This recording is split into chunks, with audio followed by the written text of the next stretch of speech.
Hey friends, welcome or welcome back. My name is Shannon, and today we are going to talk about some theater. So this is the second time I am filming this video. I had done some batch filming a week or so ago, and today I sat down to edit all those videos, and of course, the very first video that I needed to go up, the sound was completely detached from the video, and I just don't know enough about editing or editing software to fix it. So here I am, refilming. We're going to talk about some plays that I have read or seen over the past few months.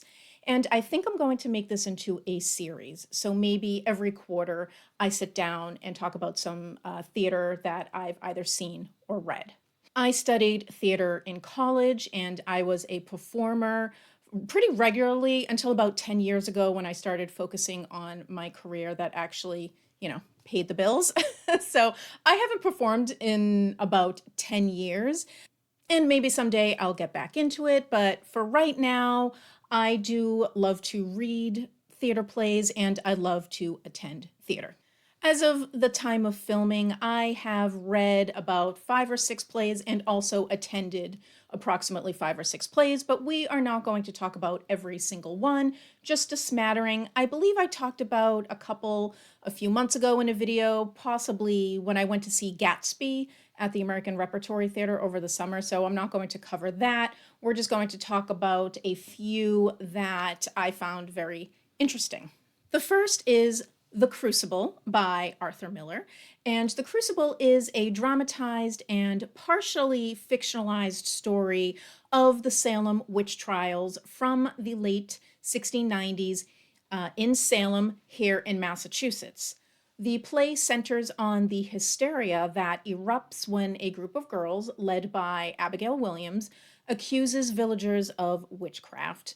And this play also includes the impact made to the Proctor family, led by John Proctor, when Abigail also accuses John's wife, Elizabeth, of witchcraft.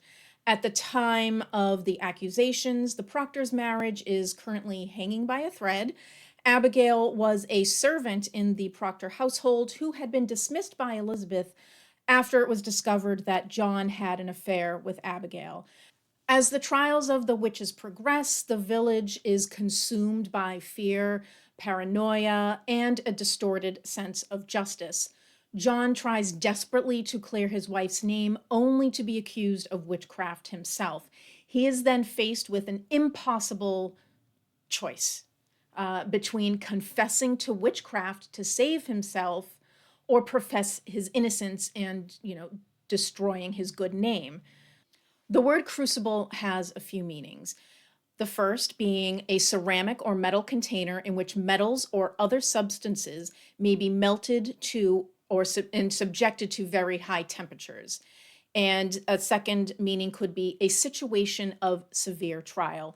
And both definitions are actually quite apropos because, if you stick some things in, hot liquid and you see how they react to each other, and that's basically what Salem was at that time. It was just this little container of people, and they were in a hot situation, and this play just shows how they all acted towards each other during this severe trial. This was published in 1953 and also won the 1953 Tony Award for Best Play, and it was written as an allegory to McCarthyism when the U.S. Government was persecuting citizens for being communists, whether real or no. McCarthyism was essentially a 20th century witch hunt where Senator Joseph McCarthy attempted to control the spread of communism by blacklisting people, resulting in widespread fear where people accused would then start accusing innocent people of communism.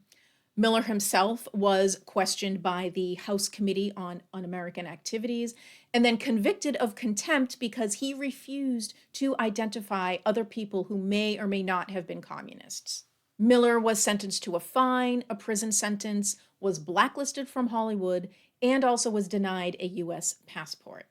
The notions of hysteria and false accusations is still relevant today in the 21st century, where technology has made it so much easier for false accusations and rumors to spread. the anonymity of technology allows for a nameless, faceless user to conduct modern day witch hunts. Miller is also the author of All My Sons, Death of a Salesman, A View from the Bridge, all staples of American theater. He is also famous for being married to Marilyn Monroe. But The Crucible is an excellent play, and I do highly recommend reading it and or seeing it if a production ever comes into your area. Next we have Crimes of the Heart by Beth Henley. This opened off-Broadway in 1980 and moved to Broadway in 1981. It also won the 1981 Pulitzer Prize for Drama and was nominated for a Tony Award for Best Play. This is a tragicomedy set in the 1970s that follows the story of three sisters, Meg, Babe, and Lenny, who reunite at their old granddaddy's home in Mississippi, basically waiting for old granddaddy to die, and also after Babe shoots her abusive husband. The sisters suffer from a lot of emotional trauma due to dysfunctional childhoods.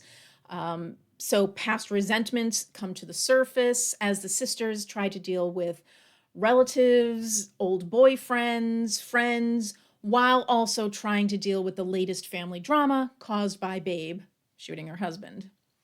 There are a lot of things explored in here. You've got mental illness, suicide, trauma, patriarchy, sisterhood, as each sister is forced to face the consequences of whatever crime of the heart that such sister has committed. This play has great female characters, and because it's both funny and tragic, it does have a lot of just lots of stuff for actresses to chew on.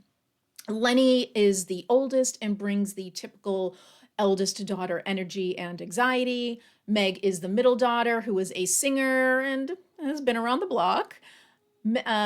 Babe is the youngest, and she is very childlike and naive.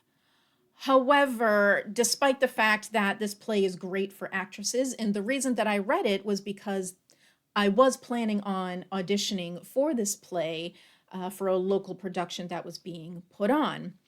However, I don't think this play has aged very well.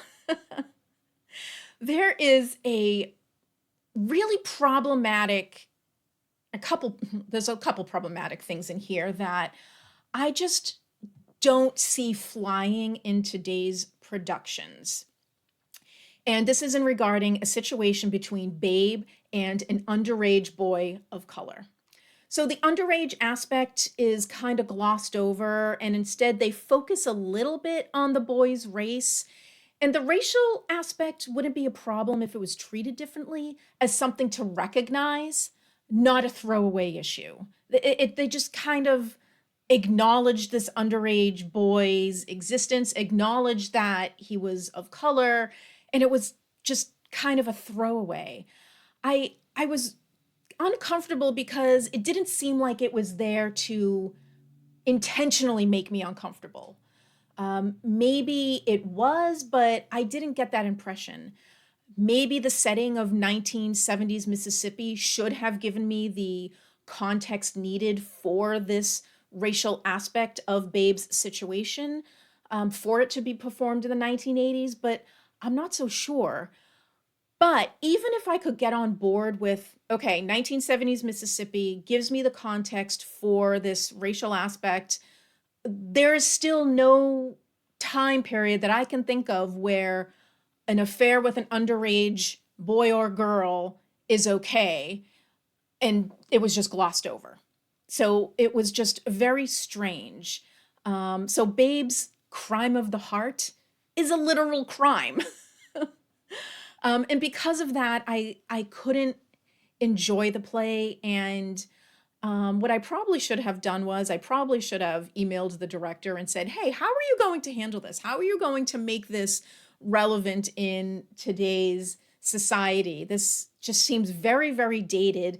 It was an issue that was glossed over, and I was uncomfortable, but it didn't seem like I was meant to be uncomfortable. So, but I didn't do that, so I didn't audition for it. And I really couldn't enjoy the play because of that. That being said, in 2023, American Stage in Florida put on a production with an all-black cast, essentially turning many of the issues that, were glaring in this play on their heads. So if that production ever goes on tour and ever comes around, I would definitely see that. Next is another very uncomfortable play. Trigger warnings abound, and this is How I Learned to Drive by Paula Vogel. This premiered in 1997 and won the 1998 Pulitzer Prize for Drama. This follows the story of a woman nicknamed Lil Bit as she comes to terms with her sexually abusive relationship with her Uncle Peck. This play uses the metaphor of driving and learning to drive to explore issues of pedophilia, incest, misogyny, manipulation, and control. I told you, it's very triggering. We have adult Little Bit telling us, the audience, her story. However, we also go back in time and see scenes in non-chronological order from pre-adolescence through her college years. Supposedly, Vogel was inspired to write this play after reading Lolita by Vladimir Nabokov, and she found herself actually sympathizing with the main protagonist, Humbert, who obsesses over and molests a young girl. Basically, this is Lolita from Lolita's point of view. Vogel says, quote, "What I wanted to do was to write a play so equally balanced in empathy that, as with the experience of reading Lolita, both men and women would project themselves, but project themselves equally into Lolita and Humbert. So y'all know how I feel about Lolita. I did do a video recently about a few transgressive books that I just had a hard time picking up, and I was not sure I would be able to get through, and Lolita was one of them. I'm still to this day not sure I can get through that book, even though I am going to try to read it this year. So this is a very difficult play. It's dark, it's sad, sometimes it's funny, it's very nuanced and very uncomfortable, but it works. Vogel wrote Little Bit as a woman in her 40s, looking back on her teenage years. However, in the original Broadway production, the director had cast Mary Louise Parker, who at the time was in her 30s. But there are significant differences to the play based on the age of Little Bit. Vogel says, quote, "With an older actress, the play becomes more contemplative, whereas when you cast it younger, there's more immediate danger. I had originally intended, in terms of the divided empathy, for Little Bit to be becoming Uncle Peck's age." And the reason I had read this play is because Little Bit was in her 40s, I am in my 40s, and there was a local theater putting on a production, and I had thought about auditioning for it, so I picked this up. I ended up not auditioning for it because the theater company was a little bit too far from where I live, so I would be spending 2 hours a day in the car back and forth for rehearsals, and with all that I do with work and teaching and everything, it just would be very, very difficult. I'm kind of regretting it now. I wish I had auditioned for it, but it is what it is. Anyway, so you're probably thinking, okay, Shannon, why are you okay with this underage molestation, but you're not okay with Crimes of the Heart? Well, Crimes of the Heart treated Babe's affair with that underage boy as a throwaway. It wasn't treated as something to be explored. It wasn't treated as something to study. And it wasn't something intentionally to make the audience uncomfortable. It could have been left out and the story would have been fine. So that is why I cannot get on board with Crimes of the Heart, but I can get on board with How I Learned to Drive, even though it is very, very difficult. And I'm sure it would be very difficult to sit through and watch. It's one thing reading it. It's another thing watching it. But I do recommend this play if you are okay with all of the triggering things in here. The last play that I read, before we get into the plays that I saw, Romeo and Juliet by our boy William Shakespeare. Romeo and Juliet is usually the first Shakespeare that people are introduced to. I know that it was I'm pretty sure it was my first Shakespeare play, and probably the first play that I ever read. I distinctly remember reading it in high school. And in high school, we watched the 1960s Zeffirelli film. Do you guys remember that one? And also in the 90s, I loved the adaptation with baby Claire Danes and baby Leonardo DiCaprio. Such a great adaptation, in the soundtrack, amazing. I still listen to it this day, so highly recommend. So Romeo and Juliet, I mean, everybody knows what this is about. It's in our daily lexicon. You've got two teenagers from warring families. They fall in love, and 6 people die, including the young lovers. In this play, we explore themes of desire, family, duty, authority, freedom, identity. Both Romeo and Juliet are struggling with identity, and one of the most famous lines deals with this. Romeo, Romeo, wherefore art thou Romeo? Deny thy father and refuse thy name. Refuse thy name. She is essentially asking Romeo to deny his name, deny his identity. And he agrees. What the hell isn't a name? A rose by any other name would smell just as sweet. Who the heck cares? Like, I don't care. Like, she's hot. Like, I'll totally give up my family for her. But as events unfold, he has a crisis of identity. Who is he as a man, if not his name? And Juliet's identity as a woman of that time is wrapped up entirely with male authority. First her father, then the husband. She is supposed to have no desire other than what they desire. But she loses her identity as a dutiful daughter the moment she puts individual desire for Romeo ahead of that. Gail Kern-Pastor, who wrote a really excellent essay that is a part of this edition here, and she says, instead of an uncomplicated, if lyrically beautiful contest between young love and ancient grudge, the play becomes a narrative that expresses a historical conflict between old forms of identity and new modes of desire, between authority and freedom, between parental will and romantic individualism. Pastor basically says, for the Elizabethans that Shakespeare wrote for, this romantic individualism was very, very frightening. And that's why their youth is so important. This would be a completely different play if they were older. None of Shakespeare's other plays have such young protagonists, so their youth is very, very important in this. The funny thing is, though, even though they're very young, Juliet is like not even 14. Juliet is actually more an adult than Romeo. She is the one that takes control. And I'm sure that would have been absolutely paralyzing for the Elizabethan audiences at the time. She takes control. She proposes to Romeo. She goes to Friar Lawrence for help when being forced to marry Paris. She stabs herself when she discovers Romeo is dead. She takes control of her life and her death. While our boy Romeo over there is just falling apart everywhere, okay? And he doesn't think before acting. So when I read this time around, and I probably hadn't actually put eyes on the text since I read it in high school, I wanted to pay attention to the language this time. And during this read, I forgot how funny the nurse is. She is just the comic relief. She's hilarious.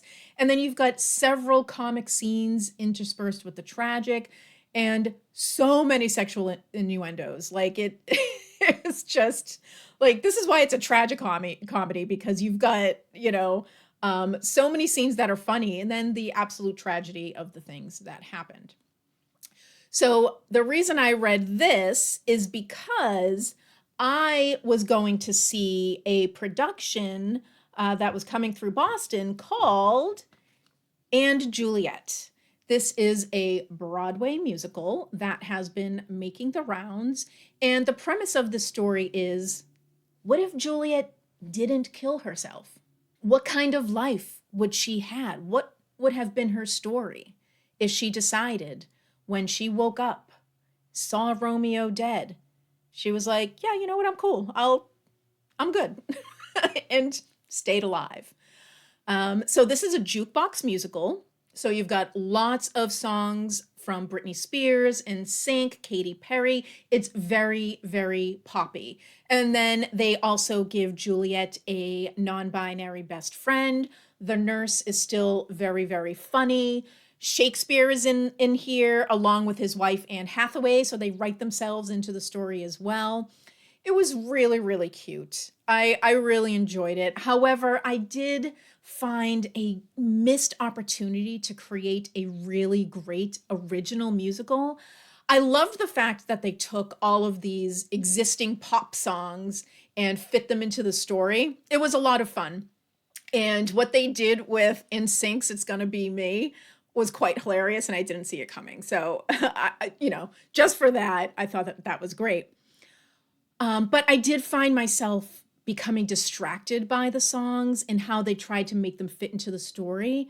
And the story was just such a great idea that I really wish they had made an original musical out of it. But that being said, if you love poppy jukebox musicals and set to an original story, I highly recommend. So if this is coming through your town, pick up some tickets. Next, I saw Les Mis. This is the first time that I've seen this production, which, as someone who's studied theater, is like a crime. Like everybody knows Les Mis. I feel like I was probably the only person in the world who hadn't seen it. So I finally saw it. And this is the Broadway musical adaptation of Victor Hugo's 1862 book about Jean Valjean, a French peasant, and his desire for redemption, and the police inspector Javert, determined to keep Valjean down. This also covers the period of the 1832 June Rebellion, when a bunch of young idealists try to overthrow the French government. Marius, one of the idealists, falls in love with Valjean's daughter Cosette, and, half the play goes over their struggles to be together. It was okay. I just was not blown away. Not one song or moment stayed with me, and I don't know if it's because I waited so long to see it, and maybe if I watched it when I was younger and I was still in my throes of Broadway all day, every day, all I listened to were musicals. I don't know. But it was fine. I got to see it, but I'm not popping in the soundtrack and listening to it 24/7 like I do with some other musicals. So, Les Mis. Last, we have one of my favorite musicals, and that is Six. And Six is a modern retelling of the lives of the wives of Henry VIII. And similar to And Juliet, it's very poppy. It's got lots of pop songs. It's set up as a concert. But in this case, the songs are original. They didn't take existing pop songs and try to fit it into a narrative. So we've got the six wives: Catherine of Aragon, Anne Boleyn, Jane Seymour, Anne of Cleves, Catherine Howard, and Catherine Parr. Like I said, it's in the style of a pop concert where each wife tells their own story in a song and tries to win a contest. But ultimately, they seek to reclaim their identities as women beyond what Henry did to them. All right, they had lives beyond Henry, and they are fighting against being famous because Henry married them. But then they also say, wait a minute, why is Henry VIII famous? Do people remember the fact that he built a navy? Do they remember the fact that, he fought random wars in France? No, nobody remembers that. Henry VIII is best remembered because he had six wives. So, something to think about. I thought that was very interesting. And yes, Henry VIII is very famous for breaking with the Church of Rome. But why did he break with the Church of Rome?